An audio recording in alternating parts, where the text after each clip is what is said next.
पिछले 3 महीने में उत्तर प्रदेश कृषि विभाग और राजस्व विभाग के अधिकारियों और कर्मचारियों ने मिलकर के हम लोगों ने उसको कैटेगराइज करने का काम किया है और उन्हें चिन्हित किया है। भारत सरकार से हमको 2,25,00,000 किसानों की सूची मिली थी जिनको पीएम किसान के पोर्टल पर समय समय पर हम लोगों ने भेजे थे। उसमें से 21 लाख ऐसे किसान पाए गए जो अपात्र किसान हैं, पूर्णतया वो अपात्र हैं। कुल हम आपको दे देते हैं, इसका प्रेस नोट आपको मिल जाएगा। देखिए 21 लाख 21 लाख वास्तविक किसानों की संख्या 2,65,00,000 है।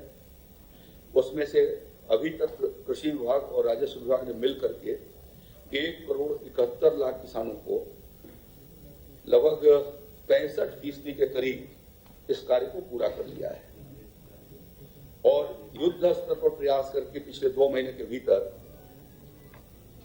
उनके भूलेखों के अंकन की भी कार्रवाई हम लोगों ने किया है, जिसमें 1,62,00,000 किसानों के भू अभिलेखों के साथ सत्यापन करके उसको पोर्टल पर अपलोड किया गया है। 1,62,00,000 का डाटा मिल गया है, जिसमें से 1,51,00,000 किसानों का डाटा अपलोड कर दिया गया है।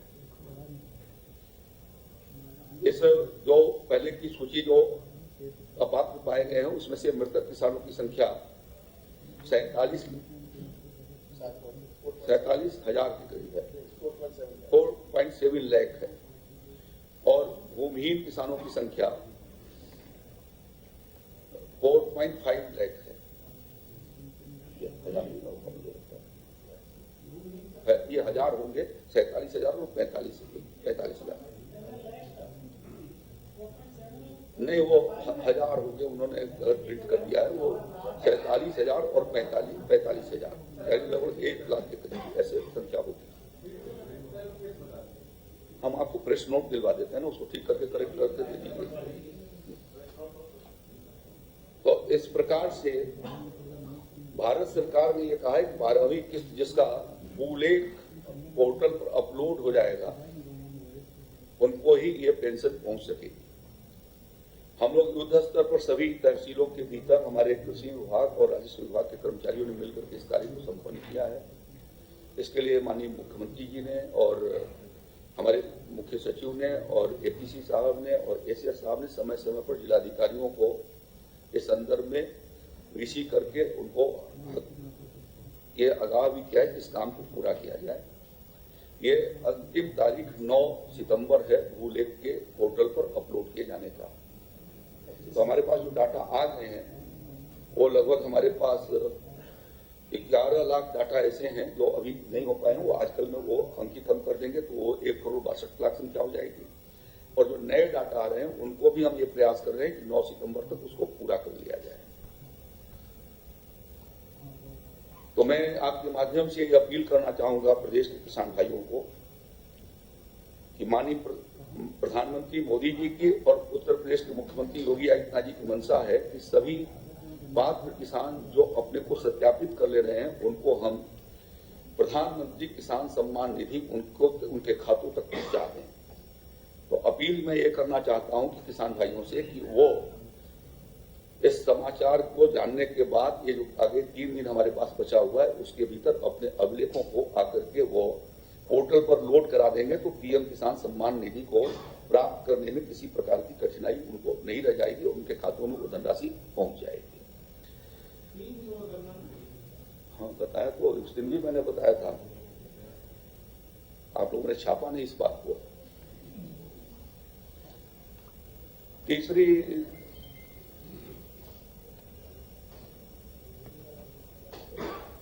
उत्तर प्रदेश में योगी आदित्यनाथ जी की सरकार आने के बाद कृषि विज्ञान केंद्रों को सक्षम बनाए जाने की दृष्टि से हमारे प्रदेश के भीतर 89 कृषि विज्ञान केंद्र हैं और इन 89 कृषि विज्ञान केंद्रों पर पिछले 5 सालों में हम लोगों ने 200 करोड़ रुपया उनको स्वीकृत करके ये प्रयास किया है कि उनको मॉडल कृषि कल्याण केंद्र के रूप में बनाएं और किसानों के गतिविधि के केंद्र उनको वैज्ञानिक तरीके से और तकनीकी तरीके से कैसे खेती हो, नई वैरायटी का कैसे उनको जानकारी हो, उनके तौर तरीकों की जानकारी हो जाए, इसके लिए हम लोगों ने उसको व्यवस्थित करने का काम किया है। मुझे आपको ये बताने में प्रसन्नता हो रही है कि उत्तर प्रदेश का एक कृषि विज्ञान केंद्र बस्ती पहली बार भारत सरकार के ग्रेडिंग में वो स्वीकार हुआ और उसको तीसरे नंबर का अवार्ड पूरे देश भर में लगभग 450 कृषि विज्ञान केंद्र हैं, उसमें से उसको अवार्ड मिला है। ये उत्तर प्रदेश के लिए एक बहुत बड़ा अचीवमेंट है, ऐसा मैं मानता हूं। इसी प्रकार से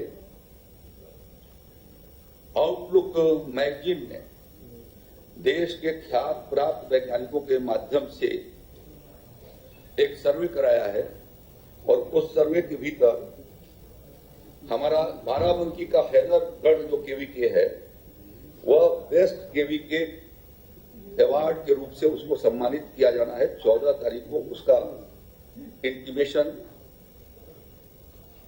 हम लोगों को प्राप्त हुआ है। यह भी एक हमारा कैसे कृषि क्षेत्र में हम